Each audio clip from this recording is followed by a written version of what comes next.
Hi everyone, welcome back to On Fire Podcast. I am so excited that you are here. Oh my gosh, it means the world to me that you've clicked on this video. And in this video, I'm going to be talking about how to live for God, prioritizing God in your life in 2025. And it's a new year, and it is time that we get our priorities straight, period. So I have a little backstory actually to this. A question my sister asked me last year in 2024: what are you willing to sacrifice for more of God? So today in this video, I present that question to you. What are you willing to sacrifice for more of God? In this video, I'm going to be giving you guys practical tips of how to actually live for God in a world that is totally against Him, and also some word. What does the Bible say? And I'm just so excited to dig into this podcast. The first thing I have is you have to die. Okay, I don't mean actually.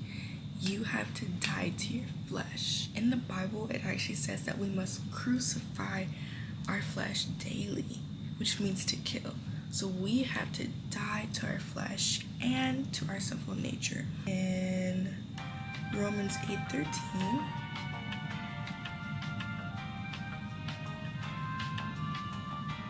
okay, we're going to actually start off with Romans 12.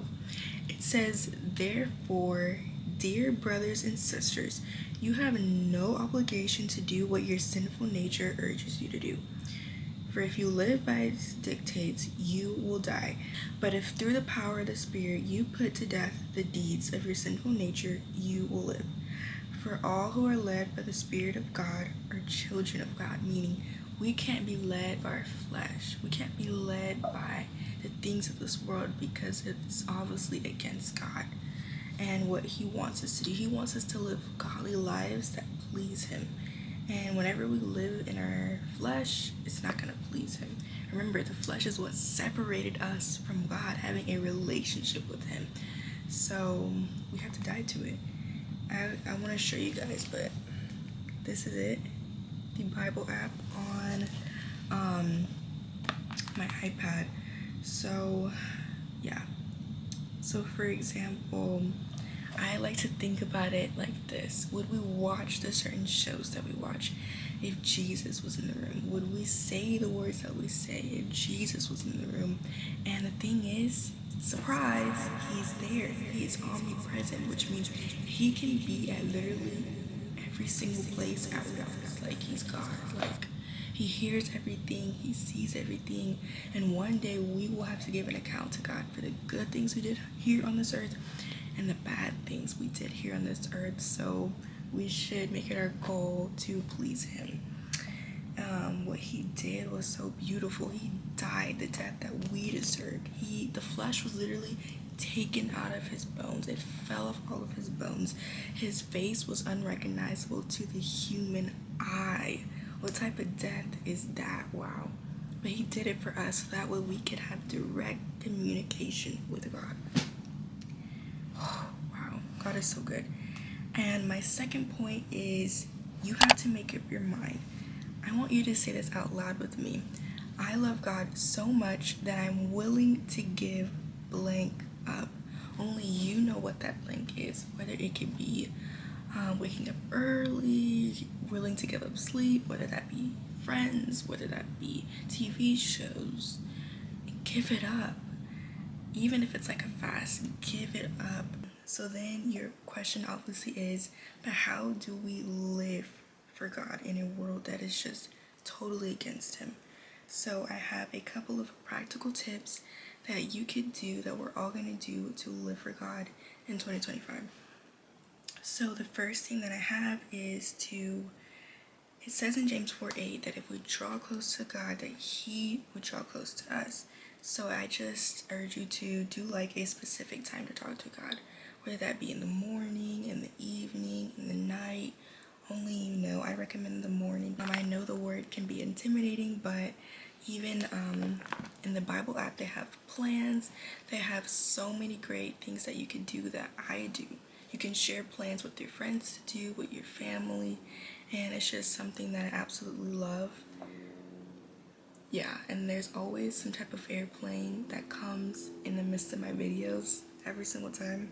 I believe in the last podcast I posted, there was an airplane going around, and this time too, so it's whatever. But yeah, just pick a specific time. God's presence is not limited to the four walls of a church. He's everywhere. Something that I saw that I love this YouTuber named Faithful Vivian did was she picked out a chapter in the Old Testament to read each day, and in the New Testament, I'm currently reading Jeremiah, which is in the Old Testament, and Proverbs, which is in the Old Testament, so you can kind of just match it. You can do whatever God is telling you to read and stick to it, and just like read it, study it, apply it to your life. And then something that I also love that I have is, it's called The Jesus Calling. It's right here. It's absolutely amazing. It says enjoying peace in his presence. I love it so much. It's like a devotional. I'm pretty sure it is a devotional. There's a devotional for each day of the year. Wow. Absolutely amazing, as you can see. So I recommend this. I also recommend faith-based books. I love those. Ones by Joyce Myers is really good. I'm sure the Awe of God book is really good. You can find them on Amazon, Walmart, Target. They're everywhere located, and it's just something great. Another practical tip that I have is journaling, and it's something that I personally do. I love to do it. Here are a few of my journals that I got from Burlington, as you guys can see, and it's literally filled. I'm not just making a video, this is literally the truth. There's a pen flying out of it, but I write prophecies, I write visions, I write studies in this, like everything. It's literally, you can talk to God in a journal. How cool is that? You can talk to God in a journal. Like, it's so cool. So I recommend it. This one I haven't really used much, but as you can see, but it's still just really good. And something that I love, if you happen to find it at your local Burlington, is they have a scripture at the top, and then they have, like, you can write, and then they have a section in this like gray piece that says, "Today I am grateful for," and that's absolutely something amazing. So I really recommend that. It's your personal relationship with God, so just say anything. You can vent to God if you're feeling angry, just anything. Like, just writing to God is so beneficial. At least it has been for me. So the last thing I have for you guys is to fast. So find out what's hindering your growth from God, what's making you stagnant in your relationship with God, and just fast from it. Whether that be a week, 3 days, 21 days. Sometimes I know a lot of churches do the 21-day of prayer and fasting. I really recommend that because it's just something that's so good. We should be continuously fasting, something that I need to work on myself. And that could be, you can fast from social media, you could fast from just anything that you put above God or you love more than God. Just give it up, and he will just provide his presence.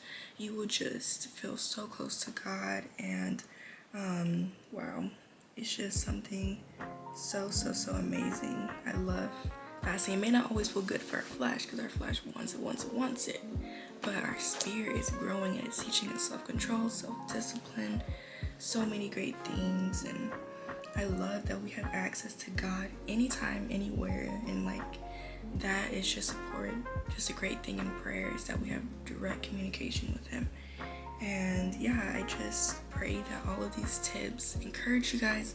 I pray that all these tips bless you guys, because it definitely bless me and my day-to-day living and just relationship with God. I really did study. I really do put the time and effort into making each video, each short. I try my best. It's not about the views. It's not about that. It's about glorifying God. I truly say that from my heart. So I'm just really happy that you're here, that you've clicked. If you made it to the end of this video, put a cupcake in the comments. I don't know. Put a cupcake if you made it to the end of this video. And I will see you in the next one. God bless you.